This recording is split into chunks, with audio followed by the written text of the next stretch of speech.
Chaitanya Mahaprabhu, the mantra master of the world, told his followers, go door to door. And in particular, he had two chosen students, it was Haridas Thakur and Nityananda Prabhu. Go door to door and give this message of Krishna. Be a guru, in other words. Be a teacher. Go and enlighten people. And so they took it to heart, these two personalities. They went door to door. And as is expressed here, in the words of Bhaktisiddhanta Saraswati, when you're going to sell a product, and I mean even just something as sacred as Krishna's name, don't expect that everyone's going to be a taking, and don't expect that everyone's going to be praising what you're doing. And do expect that some people will love what you're doing. You're going to get a bit of both. You'll be honored and dishonored.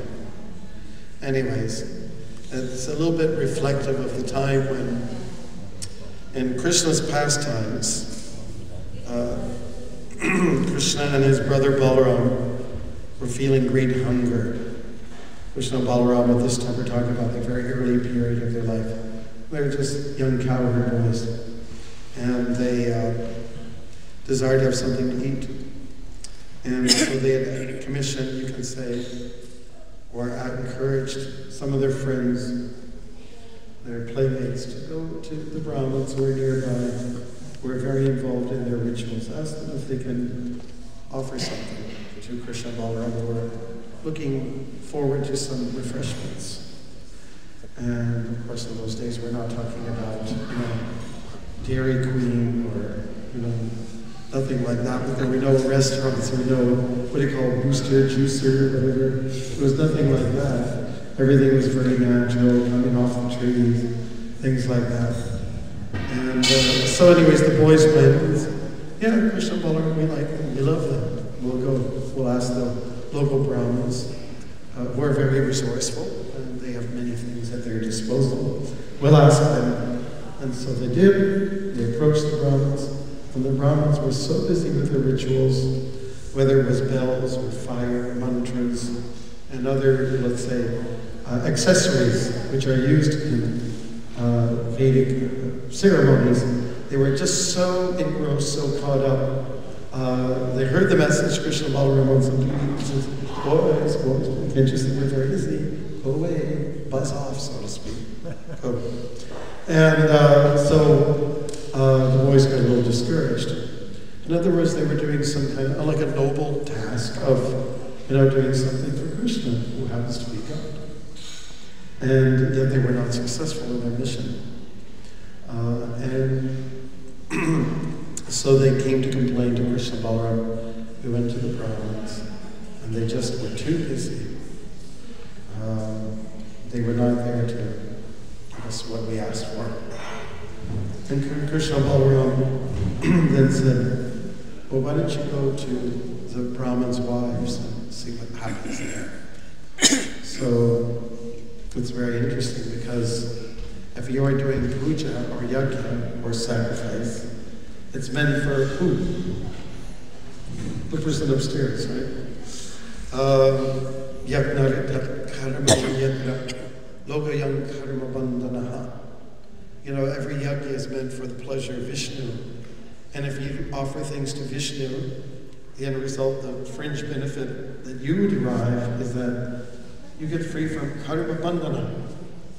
We get free from, you get free from bondage to this world, the world of karma.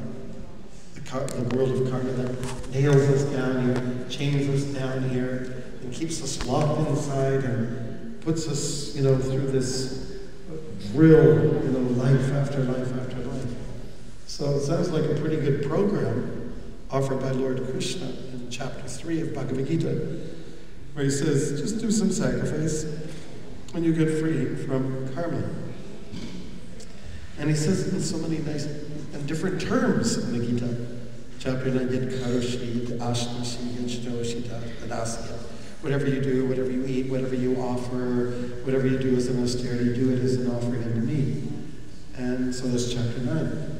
And the end result, free from karma.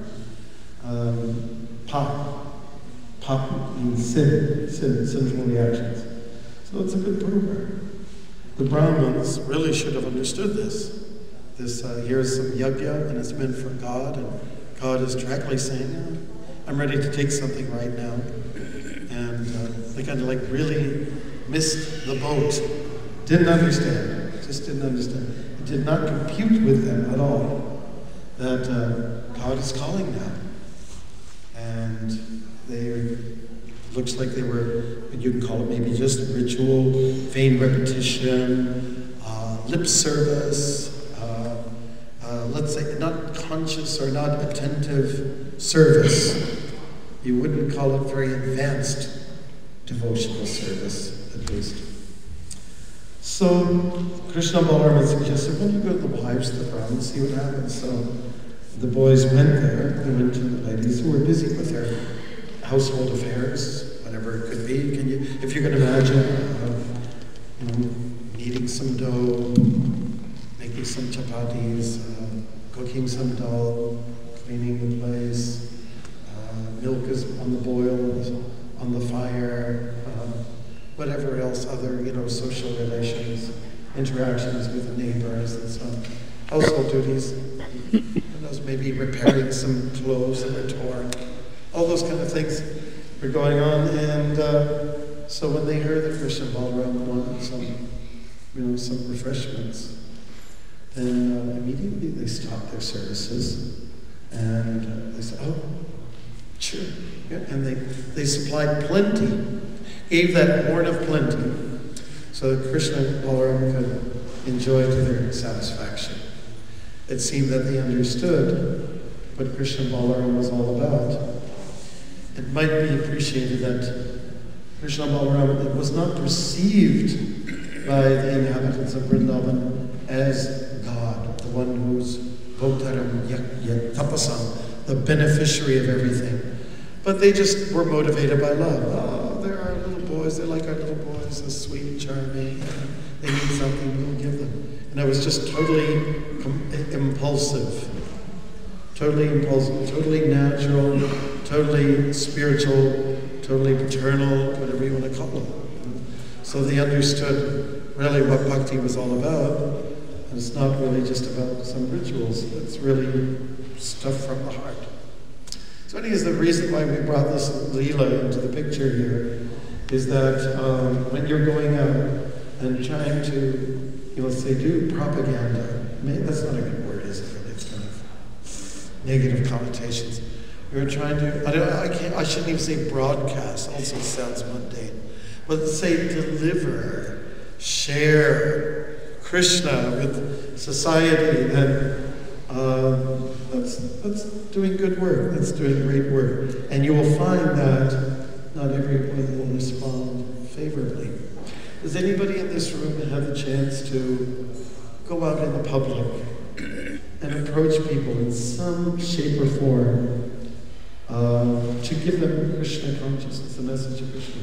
Anybody ever tried that before? Yeah. Yeah? Can you raise your hands? Good. It's fun, isn't it? Okay. Is there anybody out there who has not had the great pleasure of doing something like that? That is going out to the public, or even knocking on your neighbor's door and saying, I have an Indian sweet, and it's called the rasgulla, and that's prashad. So, is there anybody who hasn't had the pleasure to do something like that? Put up your hand. Wow, you haven't had one person, two people.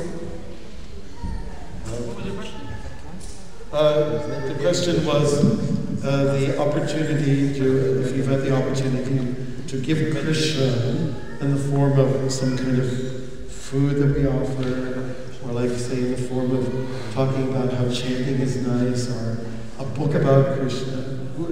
If you haven't had a chance to do that. You haven't had a chance. Okay, looks like most of you have. And those of you who haven't are taking a humble position. Okay, fine. Okay, now, the reason why this is kind of important to and relevant to your spiritual life is that In sharing, we grow spiritually. In giving, we benefit. In giving, we prosper spiritually. In hoarding, we don't. It's a stunted growth, if there's growth at all. You could have your enlightenment, but if it's kept in a cave and there's no point or, let's say, opportunity or, let's say, motivation to deliver the message,